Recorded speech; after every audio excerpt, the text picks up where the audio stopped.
Nam Mô Địa Tạng Vương Bồ Tát Ma Ha Tát.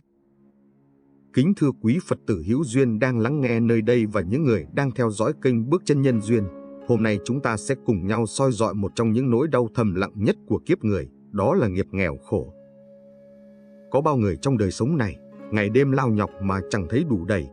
Có người làm lụng mấy chục năm, vẫn nợ nần chồng chất. Có người buôn bán cả đời, nhưng tài sản cứ trôi đi như nước qua kẽ tay. Và rồi họ thở dài, nói với nhau hai chữ, do số nghèo. Nhưng, thưa quý vị, số phận không phải là sợi dây xích trói chặt đời ta. Nghèo không phải là định mệnh, mà là nghiệp. Và đã là nghiệp thì chuyển được, hóa được, giải được, nếu ta biết khơi dậy tâm địa tạng nơi chính mình. Hôm nay, tôi sẽ cùng quý vị đi qua con đường ấy, con đường chuyển hóa nghiệp nghèo, con đường từ bóng tối sang ánh sáng, từ khổ đau đến an lạc, bằng chính hạnh nguyện và tâm từ bi vô biên của Địa Tạng Vương Bồ Tát. Nếu quý vị cảm thấy lời pháp này hữu ích, xin hãy nhấn đăng ký kênh Bước Chân Nhân Duyên để cùng nhau giữ duyên, gieo phước và đi tiếp trên con đường tỉnh thức này. Phần 1. Nhận ra gốc rễ của nghiệp nghèo, khởi đầu của sự tỉnh thức. Nghèo không chỉ là chuyện tiền bạc. Có người nhiều tiền nhưng tâm nghèo, lòng họ không bao giờ đủ, luôn cảm thấy thiếu thốn, luôn so sánh, luôn khổ vì chưa có đủ. Có người tuy vật chất ít ỏi, nhưng lại có một tâm hồn phong phú, một nụ cười hiền, một giấc ngủ yên. Vậy, ai mới thật sự nghèo? Ai mới thật sự giàu? Địa Tạng Bồ Tát dạy rằng, tất cả nghiệp đều do tâm tạo, nghèo cũng là do tâm mà ra. Tâm keo kiệt, tâm ích kỷ, tâm tham lam, đó là mảnh đất gieo nhân nghèo. Tâm từ bi, tâm hoan hỷ, tâm bố thí, đó là mảnh đất gieo nhân giàu. Người có phước không phải vì đời này họ giỏi hơn ta, mà vì trong quá khứ, họ từng biết cho đi nhiều hơn ta. Người nghèo hôm nay, không phải vì trời bạc đãi, mà vì đã từng khép lòng trước nỗi khổ của người khác. Có người nghe đến đây liền hỏi, thưa thầy, nếu nghèo là do nghiệp, vậy con có thể làm gì được? Con đâu chọn nghèo. Phải, không ai chọn nghèo, nhưng ai cũng có thể chọn cách sống để không còn nghèo. Nghiệp không phải là xiềng xích cố định, nghiệp là năng lượng, mà năng lượng ấy có thể chuyển hóa bằng tâm và hạnh. Hãy nhìn tấm gương Địa Tạng Bồ Tát, Ngài nguyện rằng, địa ngục vị không, thệ bất thành Phật. Đó là tâm đại bi vô biên, không bao giờ bỏ rơi ai trong khổ đau, kể cả những chúng sinh đang chịu nghèo khổ cùng cực. Nếu ta có thể học lấy một phần nhỏ trong tâm ấy, biết thương người nghèo, biết giúp người khổ, thì ngay chính lúc đó, tâm nghèo trong ta bắt đầu tan rã. Có một điều mà ít ai để ý, nghèo khiến con người sợ mất khiến con người khép lòng. Khép lòng khiến phước tán đi, mà khi phước tán thì nghèo càng sâu. Vòng lặp ấy cứ thế tiếp diễn. Muốn thoát ra, chỉ có một con đường, mở lòng, thương người và hành thiện. Hãy thử tưởng tượng, mỗi ngày ta bớt đi một ly cà phê, một bữa ăn sang, để giúp người bệnh, để cúng dường Tam Bảo, để in một quyển kinh Địa Tạng cho người khác đọc. Phước ấy, nhỏ thôi, nhưng giống như một hạt giống rơi vào đất tốt, nó sẽ nảy mầm, trổ quả và mang lại an lành cho chính ta. Người đời thường chỉ muốn giàu, nhưng lại sợ cho. Họ quên rằng, muốn nhận, phải cho, muốn được, phải buông. Phật dạy, nước sông có thể dâng lên vì mưa, còn phước báu chỉ dâng lên khi lòng người biết sẻ chia. Cái nghèo không nằm ở túi tiền, mà nằm ở tâm keo kiệt. Cái giàu không nằm ở tài sản, mà nằm ở tâm rộng lớn và lòng biết đủ. Một người nghèo mà biết chia sẻ, thì phước sinh. Một người giàu mà ích kỷ, thì phước mất. Luật nhân quả này không sai chạy bao giờ. Nếu hôm nay ta đang trong cảnh nghèo, hãy đừng oán, đừng thở than, đừng trách đời bất công. Hãy xem đó là hóa đơn cũ của nghiệp mình và âm thầm trả nó bằng lòng an vui. Vì ngay khi ta sám hối, ngay khi ta chuyển tâm, phước mới bắt đầu được sinh ra. Một người hiểu đạo, dù nghèo, vẫn sống thong dong. Họ tin rằng, tôi đang gieo lại nhân tốt, tôi đang trồng lại mảnh đất phước lành cho ngày mai. Tâm họ bình yên, lòng họ sáng, và từ đó, vận họ đổi. Tôi đã từng thấy nhiều người, sau khi học được pháp bố thí, pháp tri túc, chỉ vài năm sau cuộc sống họ đổi hẳn, công việc thuận, sức khỏe tốt, còn cái hiếu thuận. Đó không phải là phép màu, đó là luật nhân quả vận hành chính xác và nhiệm màu. Nghèo khổ là một bài học, không phải là hình phạt. Nếu ta học được bài học từ nó, về lòng biết đủ, về tình thương, về giá trị của phước đức, thì nghèo sẽ tan và tâm Địa Tạng sẽ hiện ra.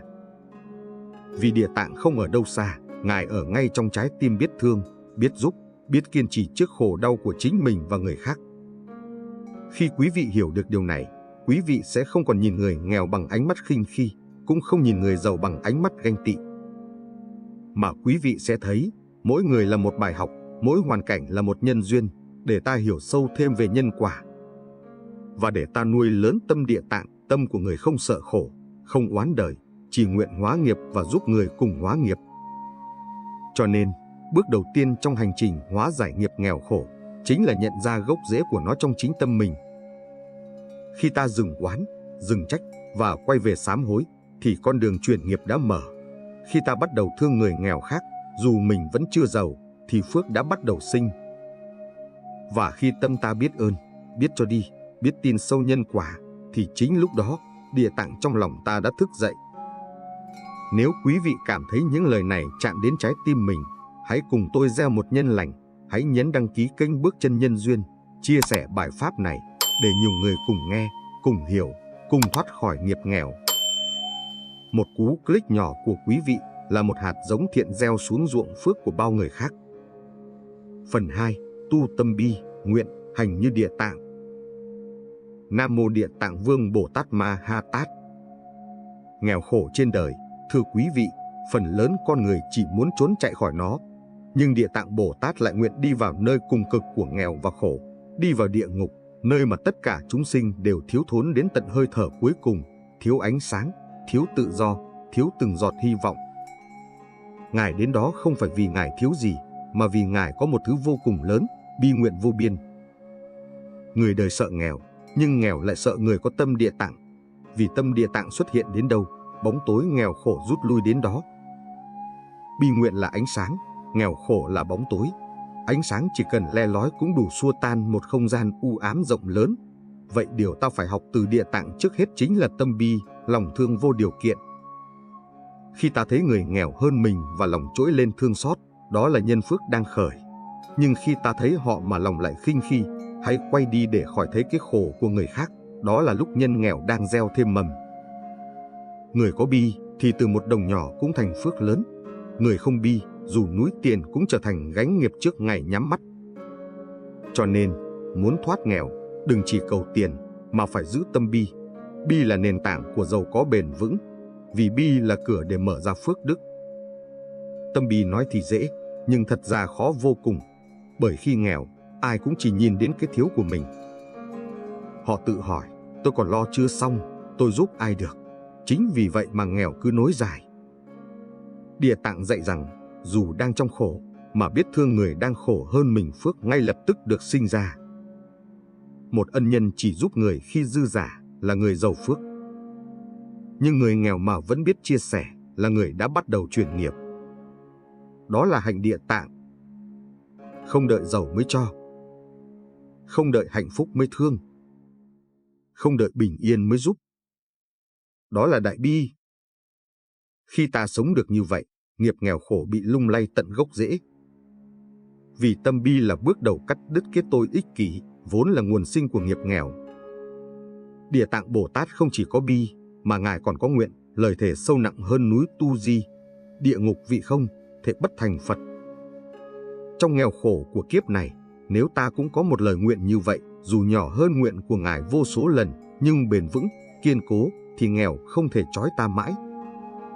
Có những người nghèo mà luôn giữ trong lòng một nguyện ước, con nguyện chăm sóc cha mẹ đến cuối đời.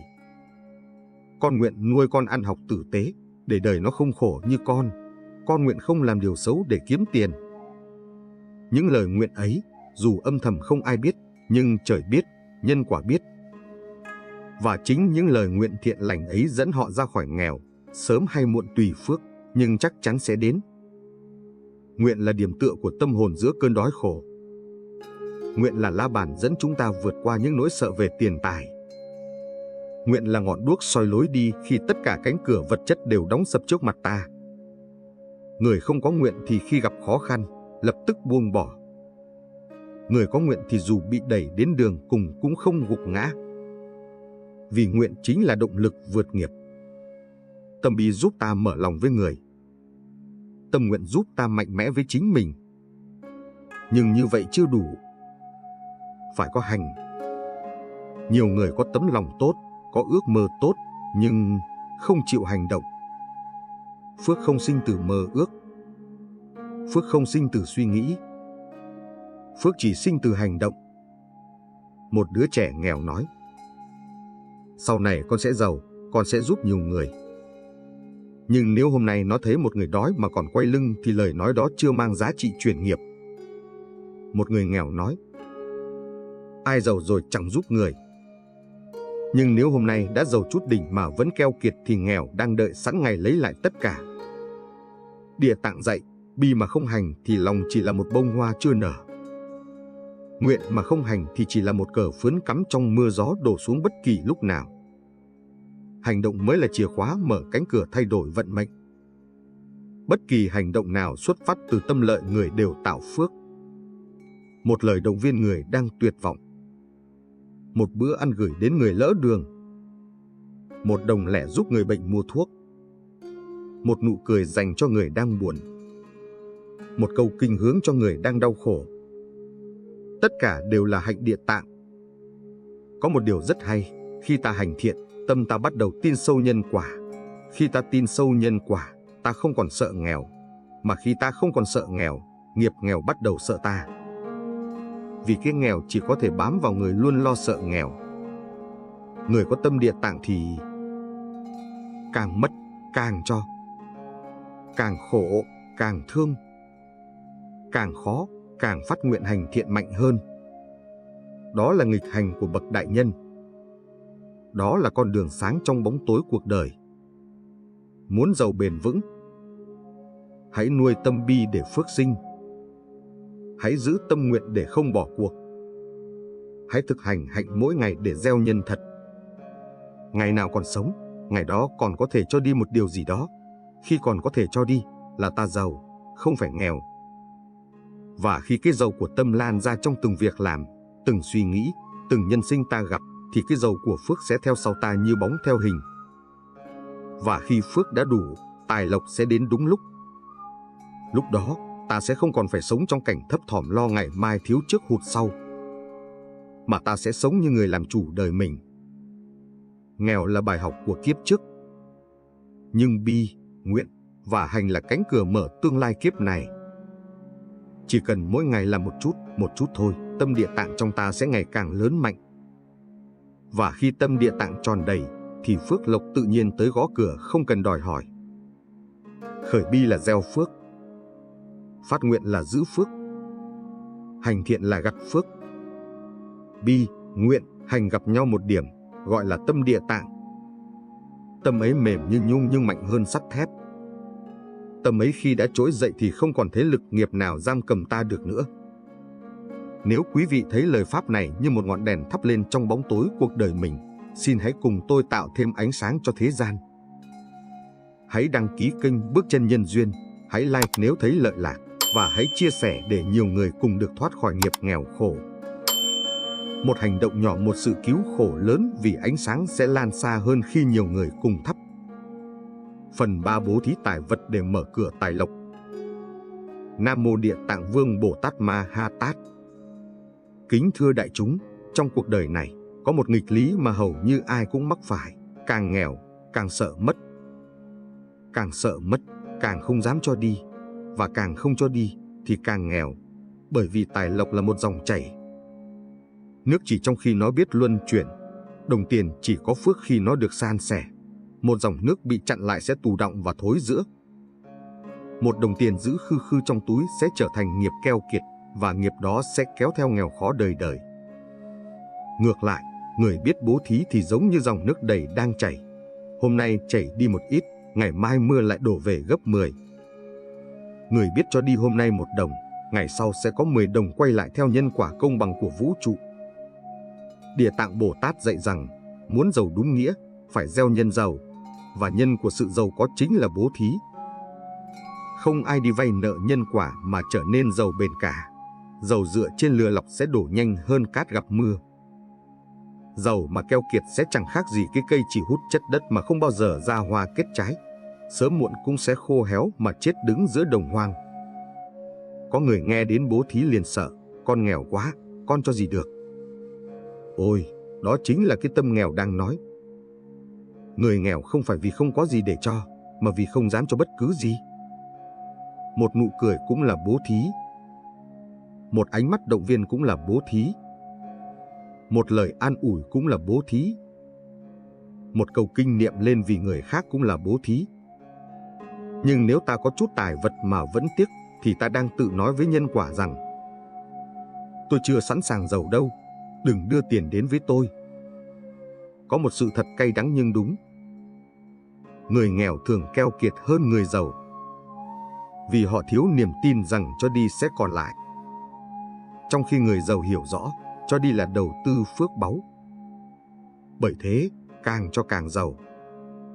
Khi quý vị mang một phần cơm gửi người đói, phước như một hạt giống rơi xuống lòng đất ấm. Khi quý vị giúp đỡ người bệnh có thuốc men, phước như mầm xanh nhú lên. Khi quý vị bố thí với tâm hoan hỷ, phước ấy như cây mọc nhanh đâm lá nảy hoa. Nhưng nếu bố thí mà sân si, miễn cưỡng, chê trách người nhận, thì hạt giống phước đó héo rụi ngay khi vừa gieo xuống. Bố thí không phải chỉ bằng vật chất, mà còn bằng tâm hồn trong lúc cho đi. Hãy nhớ lời này. Cho mà không hoan hỉ là đang mất phước. Cho mà khinh người nhận là đang gieo nghiệp kiêu mạn. Cho mà khoe khoang là đang đổi phước thành danh, không còn dư lại cho mai sau. Địa Tạng Bồ Tát dạy rằng, phước từ bố thí phát sinh lớn nhất khi ta biết cho người thật sự cần giúp. Người nghèo giúp người nghèo, phước nhân đôi. Người khổ an ủi người khổ, phước nhân ba. Khi quý vị mở lòng lúc bản thân còn thiếu trời đất ghi nhớ. Có người hỏi: thưa thầy, con cúng dường rồi mà sao con vẫn chưa khá lên? Tôi liền hỏi lại: con cúng dường với tâm gì? Nếu tâm cầu danh được danh, nếu tâm cầu người khen được tiếng khen, nếu tâm mong trả ơn đời được ân nghĩa tạm thời. Nhưng nếu tâm vô cầu, thuần thiện, chỉ muốn giúp người đỡ khổ, thì phước báu lớn nhất sẽ chờ đợi con ở tương lai. Phước như cái cây, nó không trổ quả ngay hôm nay, nhưng ngày gieo nhất định sẽ đến ngày gặt. Nhân quả chưa bao giờ quên ai. Chỉ là ta có đủ niềm tin để chờ nó ra hoa hay không. Có người nói: con không giúp được nhiều đâu. Phước đâu cần nhiều, phước cần đúng tâm.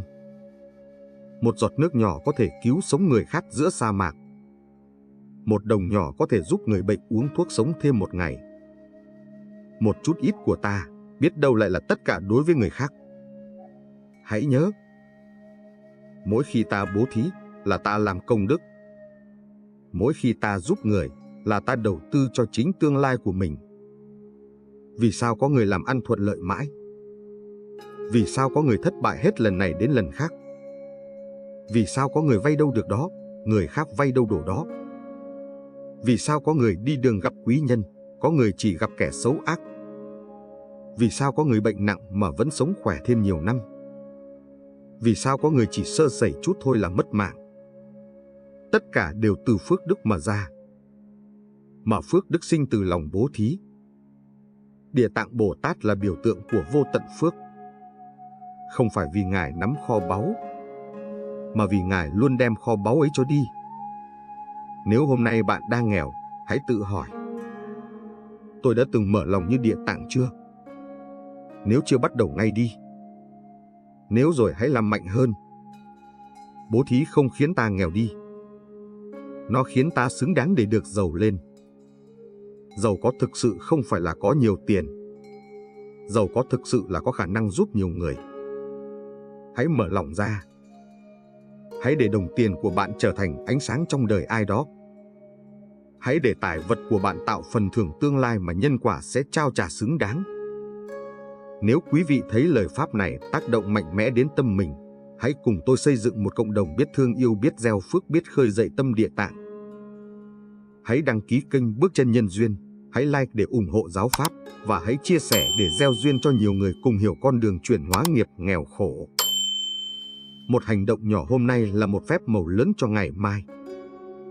Phần 4. hóa giải nghiệp nghèo bằng đức tin đối với Địa Tạng, tiếp nối liền mạch. Thưa quý Phật tử, có những người thân xác còn sống nhưng tâm thì đã chết. Chết trong tuyệt vọng, chết trong mặc cảm, chết trong lời phán của cuộc đời rằng mày sinh ra đã nghèo, cả đời cũng không khá lên được đâu. Câu nói đó, nếu ai đó lặp đi lặp lại trong đầu mình, thì người ấy đã tự cột một lời nguyền lên số phận. Có Phật tử từng hỏi tôi, thầy ơi, có phải nghèo là do ông trời định? Tôi trả lời, không. Trời không tạo nghiệp cho ai cả.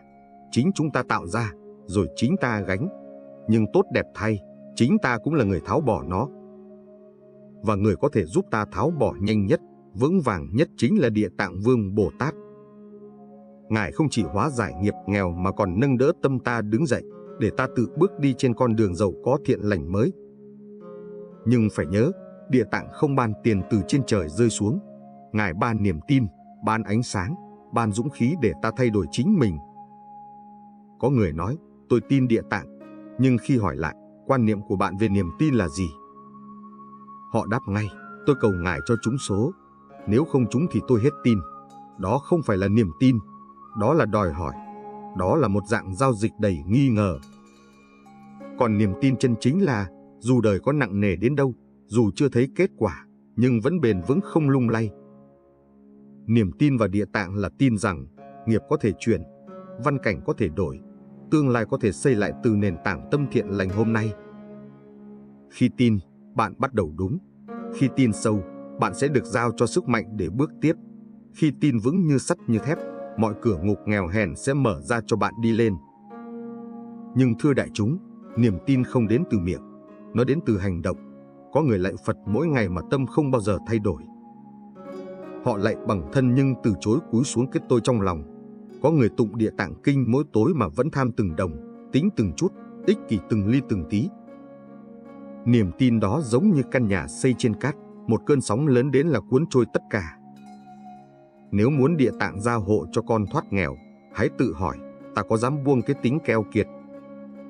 Ta có dám dừng việc trách móc số phận? Ta có dám gieo ngay một hành động tốt hôm nay để làm vốn cho ngày mai? Nếu làm được, đó chính là niềm tin thật sự. Còn nếu chỉ cầu xin nhưng không thay đổi, đó là ngồi chờ phép màu trong bóng tối. Nhiều người nghèo có một thói quen, khi gặp khó khăn thì đổ lỗi. Lỗi do hoàn cảnh, lỗi do cha mẹ, lỗi do xã hội, lỗi do người giàu tham, lỗi do không ai giúp mình, mà không bao giờ dám quay về hỏi, con đã gieo những gì trong những kiếp trước? Con đã từng từ chối giúp ai đó đang đói khát? Con đã từng coi thường người nghèo? Con đã từng sống chỉ biết gom vào mà không biết cho ra? Khi một người không dám hỏi những câu đó, họ mãi mãi sẽ ở bên ngoài cánh cửa chuyển nghiệp. Còn người có đức tin, Địa Tạng sẽ nói, con chấp nhận nghiệp của con không chạy trốn, con không kêu than. Con biết nghèo hôm nay là quả cũ và con đang tạo quả mới. Con sẽ gieo lại cuộc đời bằng hạt giống khác. Đó chính là nghị lực của người có niềm tin. Đó chính là ánh sáng từ Ngài Địa Tạng soi vào tim. Có một Phật tử trước kia nợ nần chồng chất, gia đình tan vỡ, tuyệt vọng cùng cực, người nhà thất vọng, xã hội quay lưng. Người ấy từng đứng bên bờ lan can cầu và muốn buông tất cả. Nhưng cuối cùng, họ chọn đến chùa, chọn một cơ hội cuối cùng cho cuộc đời. Họ bắt đầu tụng một trang Địa Tạng mỗi ngày, rồi 2 trang, rồi 1 phẩm, rồi 1 quyển, rồi 3 quyển. Những giọt nước mắt chảy trên từng trang kinh. Không ai giúp họ ngoài chính họ và tâm nguyện nương tựa Địa Tạng của họ. 1 năm sau, từ con người sắp chết, họ trở thành người giúp người khác tránh tự tử. Từ người nghèo không có nổi bát cơm, họ trở thành người đủ đầy để chia sẻ cơm áo. Không phải vì Địa Tạng đột nhiên cho họ tiền, mà vì Địa Tạng cho họ một tâm mới, một khí chất mới, một trí tuệ mới để nắm lấy mọi cơ hội đời trao. Người đã ngã mà tin mình có thể đứng dậy, người đó sẽ giàu. Người đã từng nghèo nhưng tin mình có thể bứt phá, người đó sẽ đổi đời. Người biết quỳ xuống trước Phật sẽ có ngày đứng hiên ngang trong cuộc đời. Tất cả bắt đầu bằng đức tin. Vậy nên, thưa quý vị, nếu ai đang nghèo, nếu ai đang khổ, nếu ai đang mờ mịt tương lai, xin đừng tắt đèn đức tin. Và nếu muốn một niềm tin vững chãi, hãy đến với Địa Tạng. Ngài sẽ đặt tay lên vai bạn và nói, con đi tiếp đi, ta ở đây. Và từ khoảnh khắc ấy, một con người mới được sinh ra từ chính nghịch cảnh của đời. Nếu nghe đến đây mà quý vị thấy ánh sáng trong tâm mình vừa được thắp lại dù chỉ một chút, xin hãy đăng ký kênh Bước Chân Nhân Duyên để mỗi ngày chúng ta cùng nhau vun bồi niềm tin ấy. Hãy nhấn like và chia sẻ để gieo phước lành đến người đang cần một tia sáng. Đăng ký ngay bây giờ để không bỏ lỡ những bài pháp làm thay đổi cuộc đời quý vị. Phần 5. Hóa giải nghiệp nghèo bằng hành trình bố thí mở lối phát tài.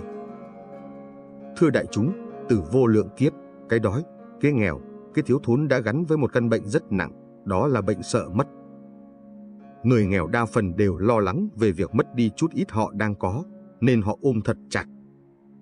Nhưng oái oăm thay, chính vì ôm chặt mà không bao giờ còn chỗ để cái mới, cái tốt đẹp, cái giàu sang chảy vào đời họ. Địa Tạng dạy rằng muốn hóa giải nghiệp nghèo, trước hết phải xoay chuyển tâm cố chấp giữ lấy, thành tâm biết cho đi. Bởi bố thí không chỉ là cho người khác, mà là cắt bỏ sợi dây nghiệp đang trói buộc chính mình. Hãy nhìn một dòng sông, nước chảy thì sông mới trong, mới đầy, nước tù đọng thì bốc mùi, rồi khô cạn. Lòng người cũng vậy, tâm biết sẻ chia thì phước được lưu thông, dòng tài lộc sẽ tự tìm đến. Còn tâm chỉ biết giữ thì như một chiếc chum bị nắp lại, nước không thoát ra, nhưng cũng chẳng bao giờ nhận thêm được giọt nào. Trong kinh Địa Tạng, Ngài dạy rằng, một niệm thiện khởi lên, phước đức sánh bằng núi, một lần bố thí, công đức trải rộng vô lượng. Ấy thế mà có người nói, con nghèo quá, con không có gì để bố thí. Đó là sai lầm lớn nhất. Người nghèo không phải không có gì, người nghèo chỉ thiếu nhận ra rằng mình còn nhiều thứ quý giá hơn tiền, một lời động viên, một nụ cười, một bữa cơm giản dị, một tay nâng người ngã xuống, một lần tha thứ ai đó nợ mình. Nhưng nhiều người lại lựa chọn con đường ngược lại. Họ nghĩ, khi nào con giàu thì con mới bố thí. Nhưng chính vì không chịu bố thí mà nghèo vẫn cứ nghèo. Muốn cây ra quả, ta phải gieo hạt trước. Muốn giàu sang, phải tập cho đi từ lúc tay còn trắng. Một đồng cho lúc khó khăn bằng cả 100 đồng khi giàu có, vì một đồng ấy chứa cả trái tim. Địa Tạng không bao giờ nhìn số lượng vật chất ta cho đi, Ngài nhìn tâm cho đi. Có người góp 1 đồng nhưng tâm thiện là cả trời. Có người cúng 1 triệu mà trong lòng chỉ nghĩ đến lợi và được tiếng khen. Ai sẽ nhận được phước nhiều hơn? Ai sẽ được nghiệp nghèo buông ra trước? Câu trả lời quá rõ. Tôi từng gặp một cụ già bán vé số, ngày kiếm chưa tới 100.000 đồng. Vậy mà sáng nào cụ cũng dành 5.000 để bỏ vào hòm công đức, miệng trì, Nam Mô Địa Tạng Vương Bồ Tát, con xin gieo một hạt nho nhỏ để thoát khỏi nghiệp nghèo của con.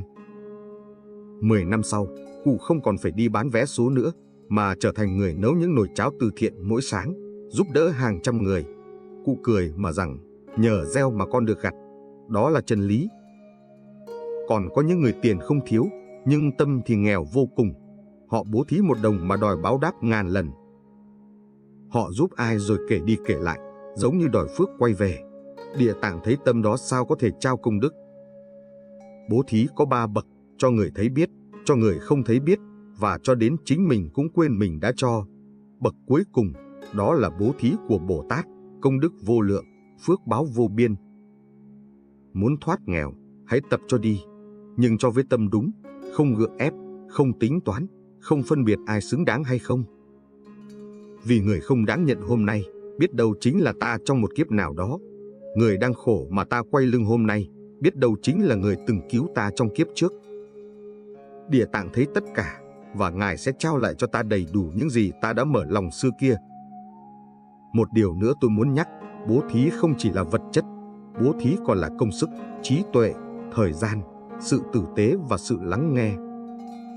Một người đang nghèo có thể phát tâm dọn chùa, nhặt rác, dạy chữ miễn phí cho trẻ em nghèo.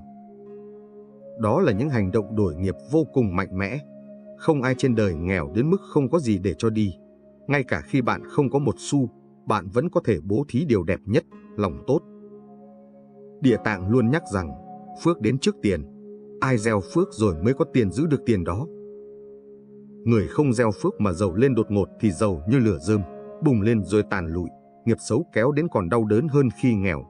Nên Ngài mới dạy ta tích đức trước, rồi giàu đến sẽ bền vững, ấm êm, an lạc. Quý vị hãy để Địa Tạng soi vào trái tim và hỏi, con có thể giúp ai hôm nay? Con có thể bớt 1 ly cà phê để cho một em bé mua sách. Con có thể bớt 1 bữa nhậu để người mẹ đơn thân có tiền mua sữa cho con. còn có thể buông xuống một sự giận dữ để cứu rỗi một cuộc đời đang sụp đổ. Nếu có, con đang rải vàng trên đường mình đi, và ngày con đi đến cuối con đường ấy, vàng sẽ nhuộm sáng cuộc đời con. Cho đi là gieo phước là chuyển nghiệp là bước ra khỏi nghèo hèn. Bước ra khỏi nghèo hèn chính là bước vào vòng tay Địa Tạng. Quý Phật tử thân thương, nếu những lời tôi nói hôm nay làm bạn nhận ra rằng mình có quyền làm giàu bằng tấm lòng mình ngay lúc này, xin hãy đăng ký kênh Bước Chân Nhân Duyên để mỗi ngày chúng ta cùng nhau làm giàu phước báu tinh thần. Hãy nhấn like và chia sẻ bài pháp này để lan tỏa năng lượng bố thí đến khắp mọi nơi. Hãy đăng ký ngay bây giờ để tạo một nhân thiện lành cho chính tương lai của bạn. Phần 6. Chuyển hóa nghiệp nghèo bằng tâm hối lỗi và sửa sai. Thưa đại chúng, có một điều mà rất ít người dám đối diện, nghèo không phải chỉ vì thiếu tiền, mà nghèo vì có lỗi với đời nhưng chưa biết sám hối. Trong vô lượng kiếp, có ai dám chắc rằng mình chưa từng keo kiệt với người đói, chưa từng khinh người nghèo, chưa từng lấy thứ không phải của mình, chưa từng tham chút lợi nhỏ mà làm người khác tổn hại. Chính những lỗi nhỏ tưởng như vô hại ấy lại đúc kết thành nghiệp nghèo như xiềng xích trói chặt chân ta. Một người thường hỏi, tại sao tôi nghèo mãi? Tại sao làm hoài không khá? Tại sao có tiền liền mất sạch? Câu trả lời là vì phần nợ trong quá khứ vẫn chưa trả hết, vì lỗi lầm xưa chưa được hóa giải, vì tâm vẫn chưa cúi xuống trước sự thật rằng con đã từng sai. Hễ còn đổ lỗi, còn trách đời, còn so bì, thì nghiệp không bao giờ rời ta. Nhưng chỉ một lời ăn năn thành thật, chỉ một giọt nước mắt biết sai, đã đủ lay động chư Phật và khiến Địa Tạng quay mặt về phía ta.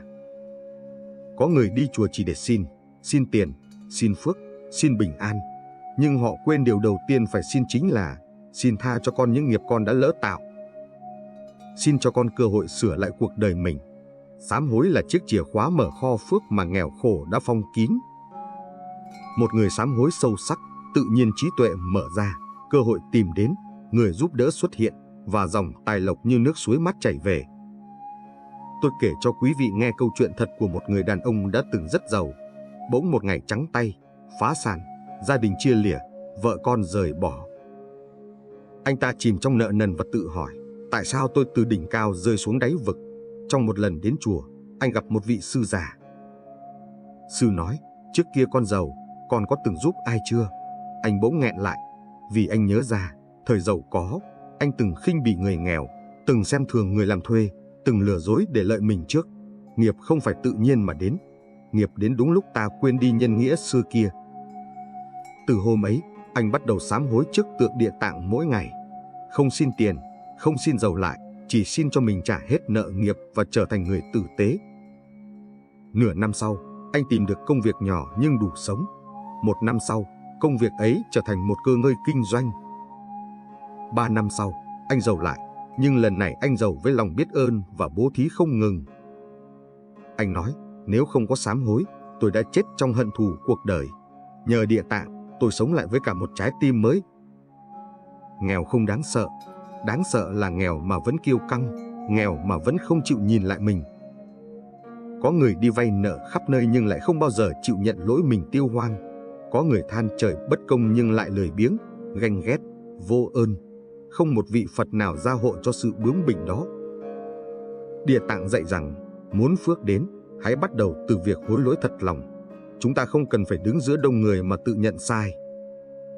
Chỉ cần cúi đầu trước Ngài và nói bằng trái tim, con biết con sai rồi.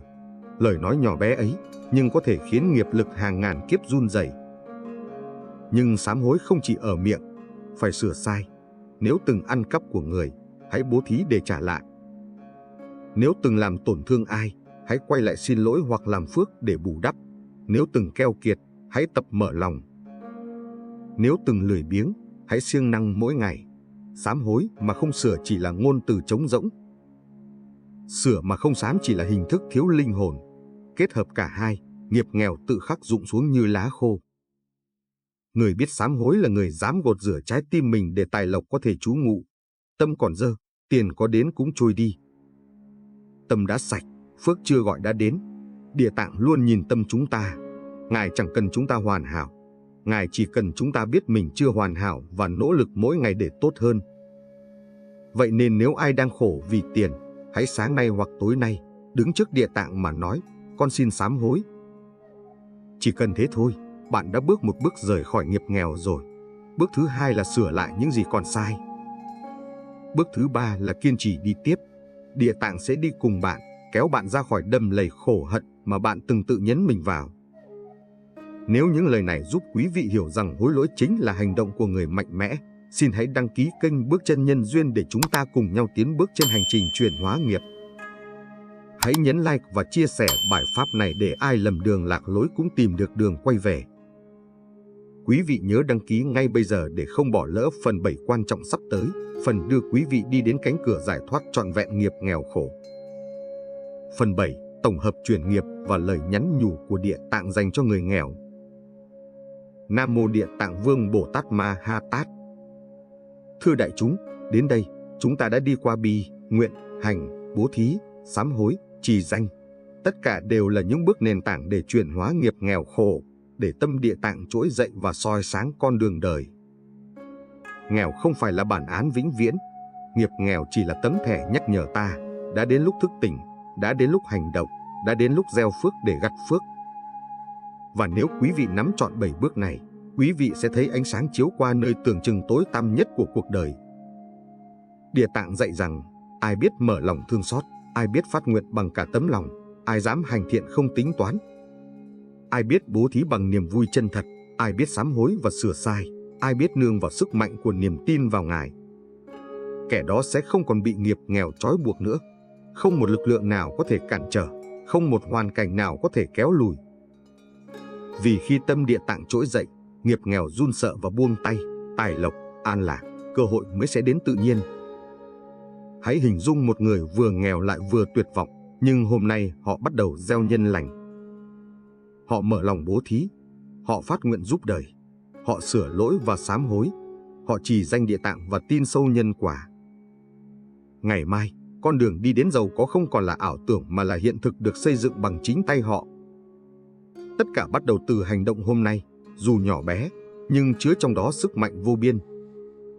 Người giàu mà không có tâm, sẽ giàu nhưng cô độc. Người nghèo mà có tâm Địa Tạng, sẽ giàu và an lạc. Đó là bí quyết vĩnh viễn mà mọi thứ học hỏi bên ngoài không thể thay thế.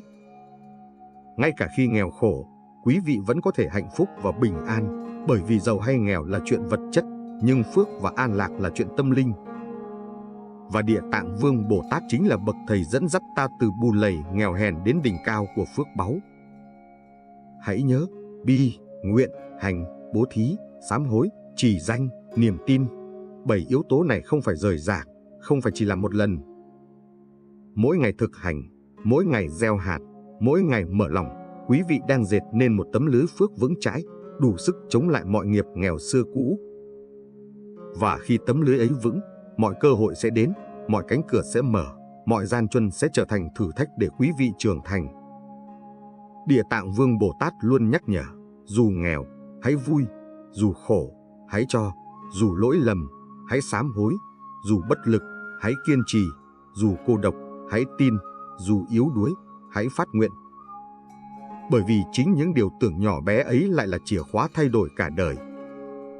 Không ai khác, không phép màu nào khác, chỉ có tâm Địa Tạng trỗi dậy trong quý vị, mọi nghiệp nghèo sẽ tan như sương mai.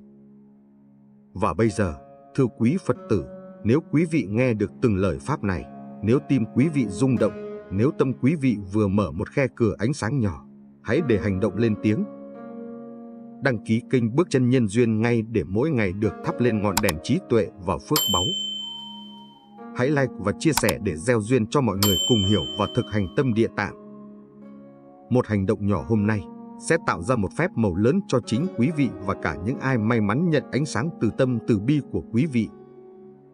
Hãy để mỗi ngày của quý vị là một bước đi vững chắc trên con đường chuyển nghiệp. Hãy để mỗi hành động là một hạt giống vàng gieo vào tương lai. Hãy để tâm Địa Tạng trỗi dậy, dẫn lối quý vị khỏi bóng tối nghèo hèn, tiến về bến bờ an lạc, phước báu và giàu sang thực sự.